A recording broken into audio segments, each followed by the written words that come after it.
ఆరుగేసరి ధర్మపురి అగ్రహారాన్ని ఇచ్చాడు జనవల్లభుడు. ధర్మపురిలో జైన ఆలయాన్ని నిర్మించాడు. ఈయన మహావీరస్వామి స్తోత్రము రచించాడు. వేములవాడ దగ్గరలో కేరళలో తెలంగాణలోనే తొలి పద్య శాసనమైన కేరళ బొమ్మలగుట్ట శాసనం వేయించాడు. పశ్చిమ చాళుక్యులు నిర్మించిన రాజరాజేశ్వర స్వామి దేవాలయం వేములవాడ ప్రసిద్ధి చెందింది. చారిత్రక ప్రసిద్ధి కలిగిన ఈ దేవాలయాన్ని సుదూర ప్రాంతాల నుంచి యాత్రికులు వస్తూ ఉంటారు. ఈ ప్రాంతాన్ని మొదట నరసింహుడుకు రాజాదిత్య అనే బిరుదు ఉండేది.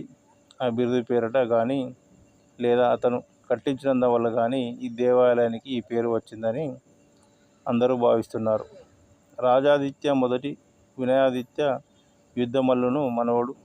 దేవాలయానికి ఉత్తరాన ధర్మగుండం అనే కోనేరు ఉంది. గ్రామాన్ని ఆనుకొనే ప్రవహించే వాగు ఈ కోనేటికి నీటి వనరు. బద్దకేశ్వర స్వామి దేవాలయము కూడా ఇక్కడ ఉంది. మధ్యయుగాల్లో ఇది వేములవాడ చాళుక్యులకు రాజధానిగా ఉండేది. పుణ్యక్షేత్రంగాను వ్యాపార కేంద్రంగాను మరియు వేములవాడ 11వ శతాబ్దం నాటికే పేరొందింది. 1930లో కాశీయాత్రలో భాగంగా నాటి నైజాం ప్రాంతాలలో మజిలీ చేస్తూ వెళ్ళిన ఏనుగుల వీరస్వామయ్య ఈ పుణ్యక్షేత్రాన్ని గురించి కాశీ చరిత్రలో ప్రస్తావించారు.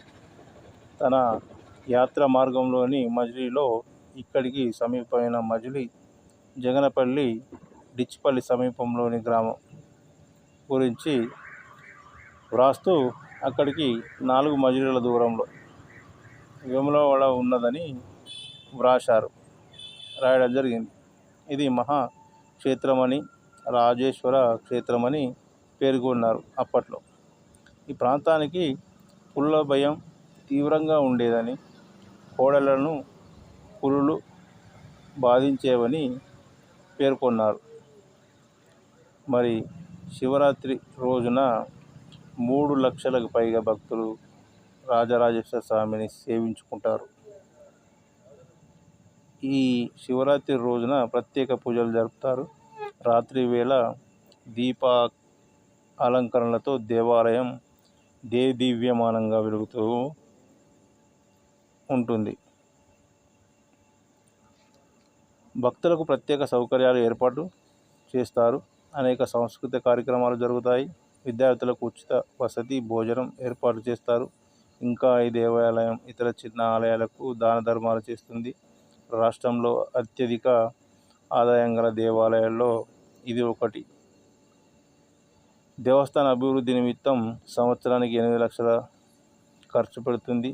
దేవస్థానం కాశీ, చిదంబరం, శ్రీశైలం, కేదారేశ్వరలను పావనం చేసిన తర్వాత శివుడు వేములవాడకు వేంచేశాడని పురాణ కథనం.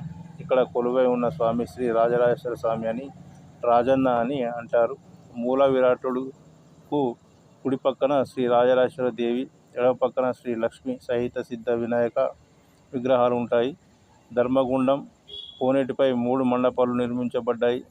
మధ్య దానిపై ఈశ్వరుడి విగ్రహం ప్రతిష్ఠించబడింది. ధ్యానముద్రలో ఉన్న శివుడు విగ్రహం చుట్టూ 5 శివలింగాలు ఉంటాయి. మీరు ఎప్పుడైనా చూడండి, కోనేటి చుట్టూ 5 శివలింగాలు ఉంటాయి. అటుపులకు ఆడొకటి. ఈ స్థల పురాణం గురించి చెప్పుకుంటూ పోతే భాస్కర క్షేత్రంగా, హరిహర క్షేత్రంగా పిలువబడే ఈ క్షేత్రం గురించి భవిష్యత్తు పురాణంలో రాజేశ్వర ఖండంలో చెప్పబడింది. అర్జునుడి మునిమనుడైన నరేంద్రుడు ఈ కుషిని చంపడం వల్ల కలిగిన బ్రహ్మహత్య పాతకాన్ని వదిలించుకోవడానికి దేశాటన చేస్తూ ఇక్కడికి చేరుకున్నాడట. ఇక్కడి ధర్మగుండంలో స్నానం చేసి జపం చేస్తున్న నరేంద్రుడికి కొలనులో శివలింగం దొరికిందట. కొలను సమీపంలో శివలింగాన్ని ప్రతిష్ఠించి పూజించిన నరేంద్రుడికి శివుడు ప్రత్యక్షమై బ్రహ్మ హత్య పాతకం నుంచి విముక్తి కలిగించాడట. ఆ శివలింగమే ఇప్పుడున్న మూల విరాట్ అని స్థల పురాణం. ఆలయ ప్రత్యేకతలు: శివరాత్రి రోజున 100 మంది అర్చకులతో మహాలింగార్చన జరుగుతుంది. అమావాస్య దాటి ఏకాదశి మొదలైన అర్ధరాత్రి వేళ శివునికి ఏకాదశి రుద్రాభిషేకం చేస్తారు. ఇక్కడికి వచ్చిన భక్తులచే పూజలు ప్రముఖమైంది. కోడె మొక్కులు: భక్తులు గిత్తను తీసుకొచ్చి గుడి చుట్టూ ప్రదక్షిణలు చేయించి ప్రాంగణంలో కట్టేసి ఆ గిత్తను దేవాలయానికి దక్షిణగా ఇచ్చేవారు. దీనివల్ల సంతాన ప్రాప్తి కలుగుతుందని నమ్ముతారు. పవిత్రమైన గండ దీపాన్ని వెలిగించడం కూడా ఎంతో పుణ్యకార్యమని భక్తులు భావిస్తారు. దేవాలయ ప్రాంగణంలో 400 ఏళ్ల నాటి మసీదు ఉంది. ఇస్లాం మతానికి చెందిన ఒక వ్యక్తి స్వామి మూర్తి విగ్రహాన్ని అవమానించాడని కోపోద్రిక్తులైన భక్తులు